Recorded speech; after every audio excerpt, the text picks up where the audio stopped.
Like, okay. Are we on? Can you hear me okay? Yeah? No? Yes?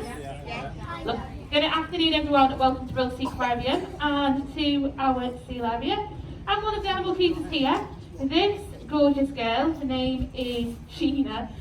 She's one of 4 South African fur seals that we've got here. She's a superstar. Would you like to say hi and give her a nice big wave? Say hi everyone.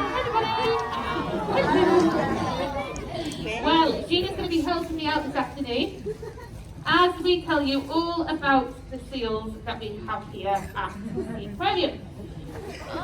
Yes, I am saying seal. So Gina is a South African fur seal.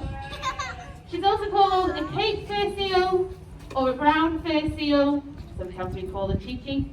But she is a fur seal, not a sea lion. They are 2 different animals. Now you might be wondering what's the difference. Well, first of all, fur seals are much better because they are much fluffier. So when Gina's decided, oh, you're back. Here she is. So as a fur seal, Gina's got 2 layers of fur. Underneath is nice and fleecy, it's that pale colour. That keeps her toasty warm in cooler weather. Over the top is a second layer of fur, and it's this layer that gives her that beautiful dark brown coloration that she has over the top. Now the easiest way for you to spot that Gina has these 2 layers of fur is not by ruffling up their fur. Wild animals tend to not appreciate that. But by watching them swim through the water, because she's got these 2 layers of fur, any air caught in between will escape to the surface. So as Gina's swimming past, she creates this beautiful trail of bubbles. Can you get that last one? Well done. Should we give her a big cheer for that? Well done, Gina. And if at any point today you think that Gina's doing absolutely fantastic, please feel free to give her lots of cheering, lots and lots of claps, and I'll make sure that she gets lots of fishy treats and lots of colds and lots of scratching. Well done, you. Now she does look very, very similar to a sea lion, and the reason for that is because they're so closely related. They're actually part of the same family, and that family is called the ear seals. So just like you and I, Gina has the fleshy earlobes that we have. They are slightly different to ours because where our earlobes are very open, Gina's are rolled really tightly shut. And when she is swimming, she uses her huge front flippers. Shall we show everybody your lovely big front flippers? Ready? Ta-da! So these are actually capable of holding up all of Gina's body weight. She not only uses them for swimming, but each time she jumps, it's the front flippers doing all the work. Should we start first jump? So ready? There's 1. There's 2, and 1 more. Whoosh!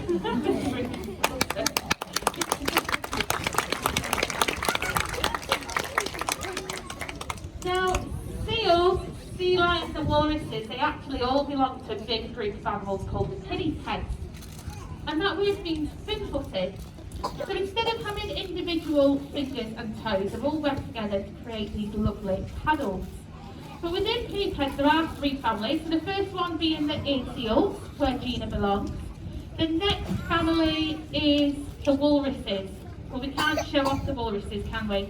No. And that's because you don't like sharing snacks, do you? No. Walruses are too big, too many snack sharings going on there. But the last family group of seals is called the tree seals. Have you all managed to see the harbour seals that are in the next pool, these beautiful grey spotted ones over here? Yes? No? If some of you haven't, have a look after, they're gorgeous. But they're part of that last family group of seals called the tree seals. Now they do not have the earlobe that Gina has. They swim by using their back flippers, and they don't walk along on all 4s. In fact, to get across the dry land, they do this instead.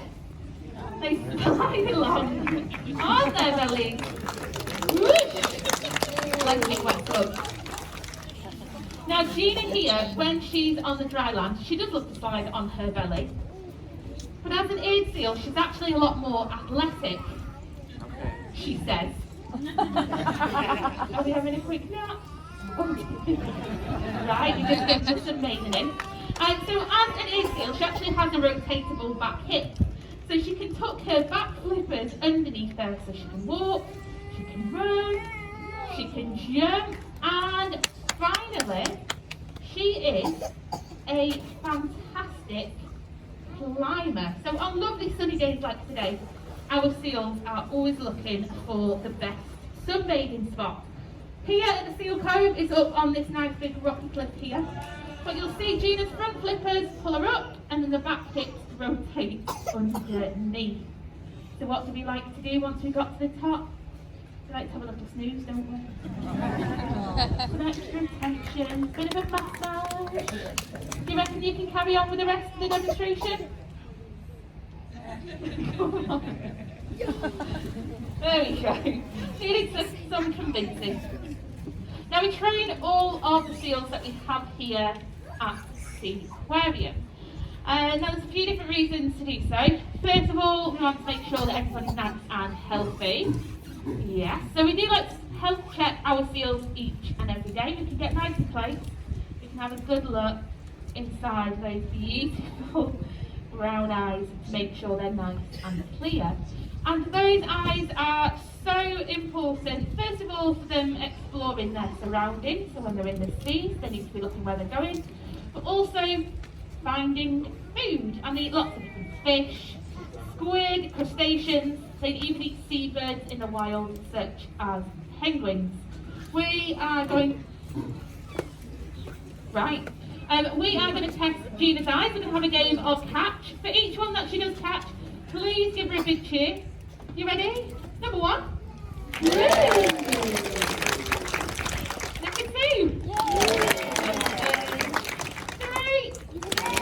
And the last one, biggest cheer we can for her.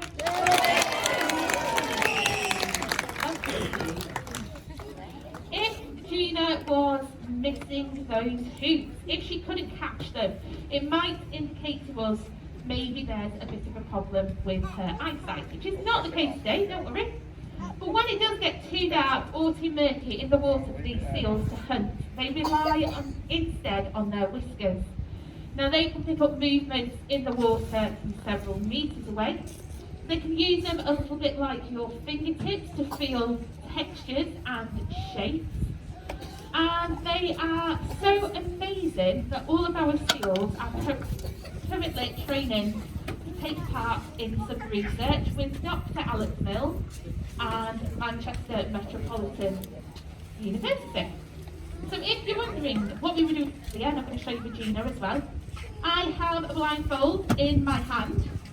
Now that's not because we've gone absolutely nutty, it's because our cheeky seals cheat and everything.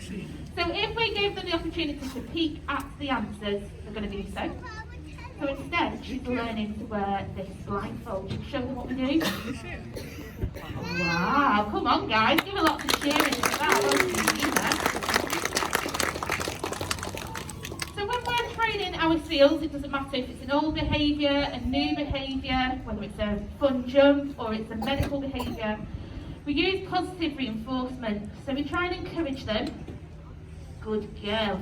As much as we possibly can, with lots of fishy treats and tickles and scratches.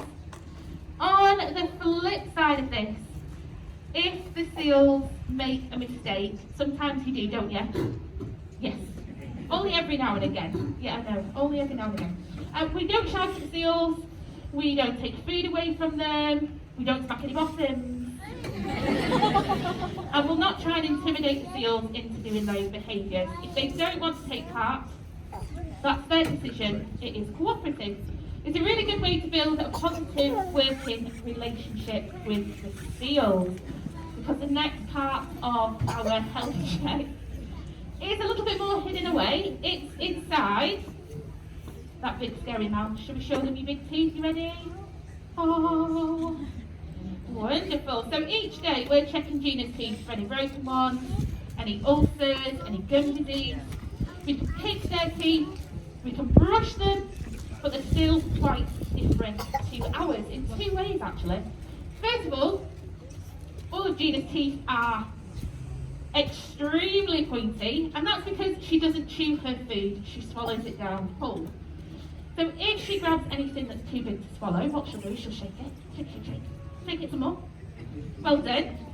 And that means meals get quite messy, doesn't it? Yes. So you will see, after our seals have eaten, that they do love to get into the water and they love to have a good scrub. Should we show everybody? Have a little scrub scrub? We're just hiding in the water here, are we? There we go, that's better. Good girl. Now you may also notice that Gina doesn't have pearly whites, her teeth are going black.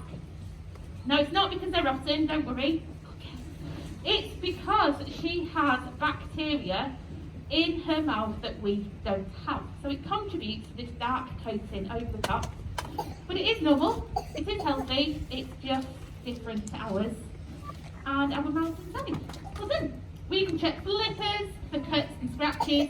You may have seen it already, our seals absolutely love to wrestle and wind each other up. So we will check for cuts and scratches. And over the summer season, the favourite thing of the seals to do, which is quite useful for us, we just like them to lie down nice and still. Now they're all about sunbathing, aren't you, in the summer? Yes. But we do like to ensure an even tan. So can we do the belly? Wonderful. Now this is a perfect opportunity for us to make sure that Gina hasn't got any lumps, any bumps or any warm spots. And we can have a good look, just making sure that everything's where it should be. And that nothing's missing. So sit down. Thank you. Now training is a fantastic way for us to keep them mentally stimulated. So we do like to teach them lots of new and lots of different behaviours. Gina's favourite things to do at the moment are jumps. Let's give you an example. Now for this one, she does need lots and lots of cheering. Are we ready? Off we go, Gina, just a big jump.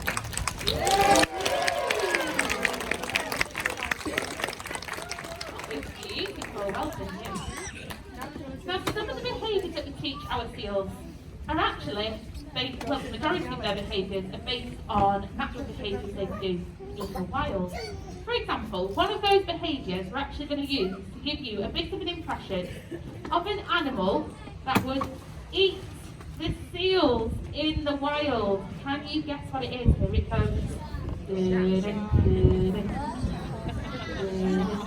It's terrifying, whatever it is. One glance, you can, what is it? Sharks! Well done, sharks like great white sharks and bull sharks eat fur seals in the wild. Now Gina knows the best way to avoid a shark is to get back to the dry land as quick as you can. And then what do? We hide, don't we? We hide away. Somewhere else. Until those predators have swum away. Now Gina is in the middle of the water. No dry land in sight. She still needs to get back to safety. Now sharks have really rubbish eyesight. So a good way to try and escape is to try and confuse them. And if Gina creates lots of waves and lots of bubbles in the water by jumping in and out, they don't have to be big jumps, they can be small ones. But you can see, each time she heads in and out of the water, it creates lots of waves, lots of bubbles, and that's a fantastic way to confuse that shark's eyesight. It's rubbish. She could also try and change direction really, really quickly by not shouting at them, giving us a nice big backflip. Are we ready to give her lots of cheering? Off we go, Gina. Big jump.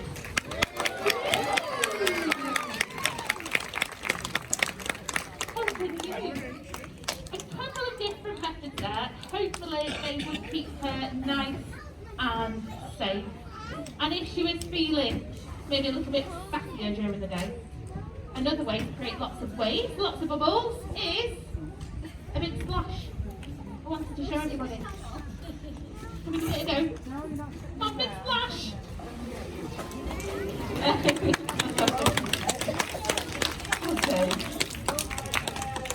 Stand Thankfully, it is not just predators which are a danger to these animals in the wild. On the increase all the time is the amount of litter and pollution heading into our seas. It's something that we worry about with our pools, with things flowing in that shouldn't be there, items getting dropped in.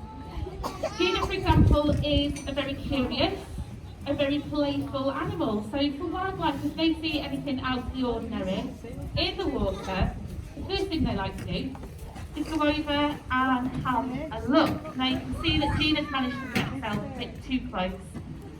She's got caught up, and if she cannot get out of this netting, it will make her feel really poorly, won't it? How are you doing? Are you really sick? Oh dear. Now luckily, Gina's got me as her servant to help her out. I'm going to take away this netting, and she'll be feeling absolutely fine. She's got no injuries. She can carry on about her day. She's been really lucky. But for wildlife that eat things that they perhaps shouldn't, or get caught up, things like fishing equipment and frisbees, it can be a really, really serious problem. So can we just remind everybody today, if you do have any litter at all, please do make sure that it does go into the bins, so that it doesn't end up coming into our pool. Now, rather than leave you all depressed, we are coming down towards the end of our demonstration, but we didn't want to leave it on that note. We want to end on a high, pun intended. Our last jump from Gina today, we're going to ask her to hit these green balls above the pool. So for each one that she does, please give her a massive cheer. Right, we're ready, off we go. Oh, hello. Come on. Let's give it another go. Come on, you can do it. You ready? I've got every space. Off we go. There's one.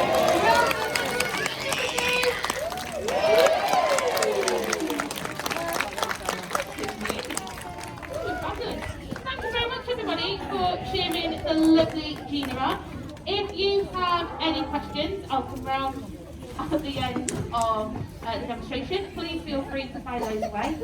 But again, thank you very much for cheering her on. Can we give everybody a nice big wave just to guys everybody? Thank you very much. Have a wonderful rest of the day.